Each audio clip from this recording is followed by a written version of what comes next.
So they're extremely incentivized to just go in and throw. Senna, Renekton, and Twisted Fate ban. I don't know why they're B1 and Kaisa. I mean, Seraphine is just giga broken. Udyr, Olaf, and Pantheon banned away by EG. Okay, Nar's really not good. Nar's really not good. Please, just... They're all weak to even Malphite. They're all actually weak to even Malphite. You could just go Malphite. You don't even have to go Aurelia. You could go Aurelia to retain, you know, dual flex to see, like, how the draft unfolds on B4, B5. Because Aurelia is fine against Azir. Samira doesn't need to be picked. Marksmen are still just wide open. Gangplank is, Gangplank's fine. I mean, I think Gangplank's the king of top. Okay, obviously, Nidalee, I think, is really bad. Lilia just does everything that Nidalee does, but better. Obviously, the one difference is that Nidalee has terrain scaling, so she can go around certain gank paths. But I think against Evil Geniuses, Lilia is just a lot better in general. Galio's kind of weird as well. I mean, Evil Geniuses does have a hard engage comp, so Galio does have value in that regard. I don't like the way that their comp is balanced out. The Rise is really weird, and the reason that I say the Rise is weird because there's a lot of terrain control by the Azir and even the Gnar. And yes, Rise can be good against Gnar if he manages to get the spacing off and whatnot. Rise is also, well, I mean, see, Lilia's way better at handling Rise than a Nidalee is because the sleep threat onto Rise is a lot more problematic for him. But as it currently stands, I mean, the Azir and Gnar, in theory, as well as like the Galio, should be able to threaten Rise quite a bit. I don't know why he's picking it. But yeah, not a very big fan here. Lily was banned? I'm blind. I am blind, guys. I am actually blind, yeah. Okay. Alright. Krivo's barking right now, guys. Okay, Power of Evil playing left pocket lane. It does get... Oh, they get the root! Oh, really, really big. So he's playing left pocket lane. You know, and he's... Yeah, I mean, I don't know. Just really good timing here. Jizuke is really low on mana. He should just insta-shove in the wave. Yeah, he should insta-shove the wave. He has all of his HP remaining. So just insta-shove in the wave. Doesn't matter if you get hit, and then recall immediately. He's trolling right now. Jizuke's trolling. Dude, I don't know what it is. I mean, if you guys saw, like, the face check thingy this past week, I talked about how, like, consistently poor this guy lanes. Really, really, really so consistently poor. And now what is this? Like, what on earth is going on here? Okay. So, Huni, I mean, I guess... Alright, let's see what happens. Okay.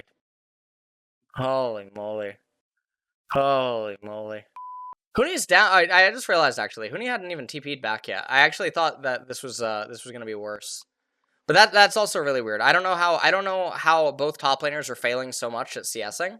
You see their CS values, right? They're both, like, really, really, really bad. This is just a nightmare in top lane. Ooh, Sven manages to get healed. And so it looks like EG are going to actually just barely manage to skate away from them. Oh, well, Ignar gets tagged. Oh, my God. Okay. Lost, managing to pick up a kill. Definitely good. Oh, and they canceled the recall on Svenskeren. And now, meanwhile, what's happening in mid as a byproduct, though, is Azir gets the crash into the turret. I don't know if Azir got the turret plate. He did.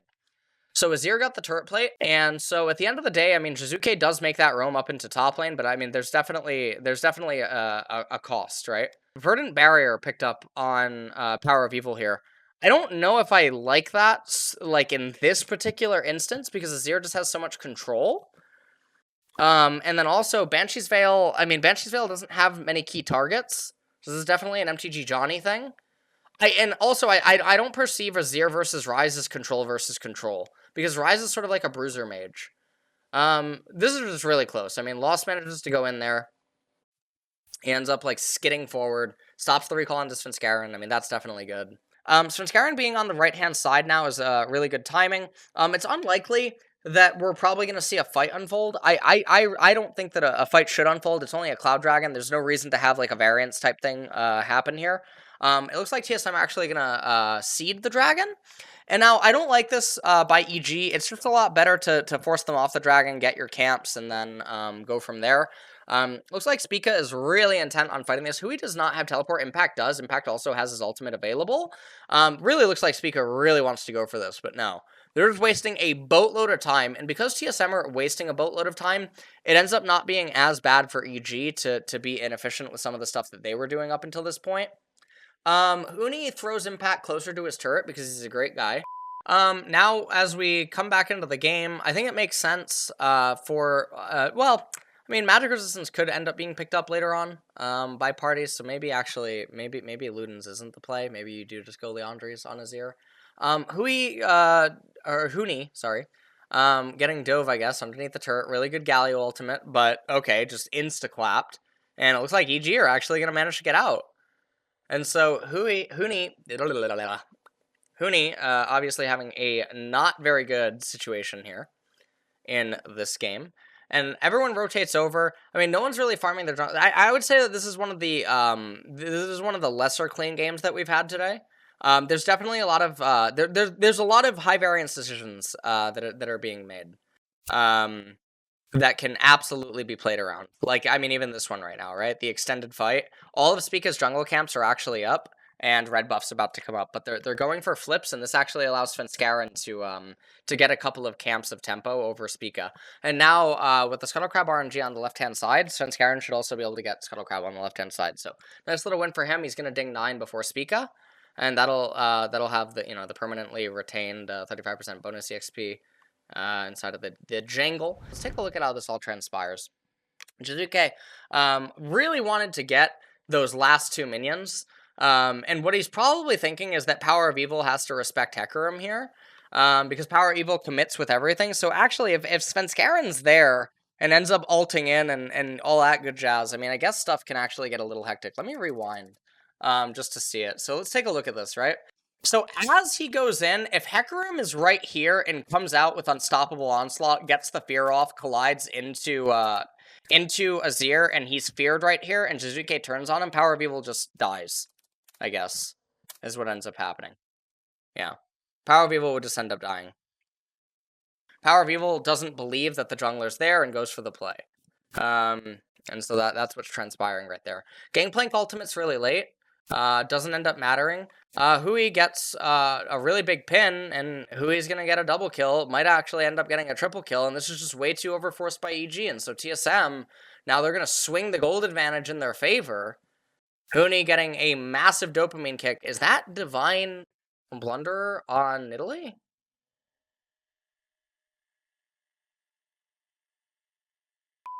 I think. I mean, it is a brawlery team comp, so he gets value out of both. The passive doesn't need the HP. I mean, if you just go Moonstaff and let the Gnar and Galio do everything, like, it's cheaper, it comes online sooner, and then everyone gets so much excess damage. But then also, like, I understand Blunderer heals him. This one just seems weird to me. Even though I try to, like, think about it, and I try to, like, entertain, like, how he's clearly wanting to fight on Italy with Conqueror, and then just being tanky. I mean, if this is like somehow like a real thing, I mean, it makes more sense to actually do this in top lane, like go Divine Blunder in Italy up in top. TSM are really far ahead right now against EG, very, very, very far ahead, for sure. TSM. Okay. So Ludens, I mean, also Merc Tread's on Rise. Merc Tread's on Power of Evil. It just seems like it's way too much. It's so excessive. Okay, obviously, like, Lost and Sword Art shouldn't be in the position that they're in. So, like, let's rewind really quick, right? They shouldn't. Like, why are you trying to get... So there's 3 champions in close proximity, right? If Azir ends up rotating up and gets the turret with you, then it's 112 gold per champion. Do you need 112 gold per champion right now when there's 3 minutes and 30 seconds until the Mountain Dragon comes up and neither team can get Baron? Let's just have a still frame right now on the map. Why do you need to get the turret? Why do we have to get this? What's the point of getting this? Why is this so important? Because what's going to end up happening is you get this turret, and then if you shove this wave, they take this wave, and then they lock it right here, and then you miss the next wave, if they're good. Because you don't get access to, like, anything special. There's literally no point. So, in this fight, TSM should be heavily favored. Yeah, TSM's going to be heavily favored. You just see Jizuke has no angle of approach. Huni's getting Mega. It's really on Impact to do something here. Okay, well, if TSM funnel into this, like, area right here, Gangplank ult will be huge, as well as barrels. Okay, let's see. There shouldn't be a fight. There shouldn't... Okay, well, we're gonna have one. Yep. So, I tried to say that we shouldn't have a fight, but EG doesn't... They don't understand that. So, they're extremely incentivized to just go in and throw. So let's take a look at this again. So the dragon goes down, and there's no reason to go in because Gnar has too many good angles with his ult. Even if you get Rel and you get a good Gangplank ultimate, you can't really do anything because Galio's just gonna give the give all the allies the ult and whatnot, and he's gonna come down and you can't actually fight. You're too far behind on all of your carries, you don't have enough damage. So it doesn't actually matter like what you try to do. That choke point is just too condensed relative to their current HP values and the fact that Gnar is already transformed. So it's not even like you're trying to play against Gnar's transformation animation and get some sort of value there. TSM's just going to win this. I mean, they're just going to ride it home. Now, it's interesting because Power of Evil has teleport, so I think the correct play is to just go up to top lane because there's no chance that EG is actually looking for some sort of like a cheese pick, and there's no way for Power of Evil to die. Okay, what the fuck is that?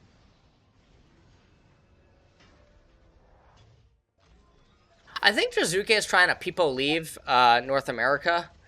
I'm not really sure. I think Svenskaren's like yelling at him right now, saying, "What are you doing?" I mean, you can sort of like see the player cams. Jizuke totally checked out right now. Not really sure what's going on. He TP's top, and I mean, he pushes in one wave, and now what? What? What?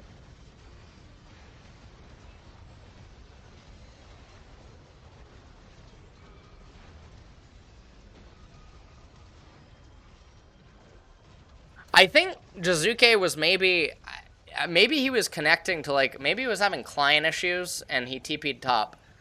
But you know, I mean, who knows, guys? Who knows? It was one of those. It was one of those TPs. You know, it's one of those kind of TPs. You know what I'm saying? So maybe if Jizuke utilized NordVPN, he would have been able to see that that was definitely not the play. TSM just win the game though. I'm gonna turn back on the chat for sure. He did have a hot date, guys. He did have a hot date. He did have a hot date. He literally didn't get anything off the wave. Maybe he got an elixir and we just can't see that. Holy shit.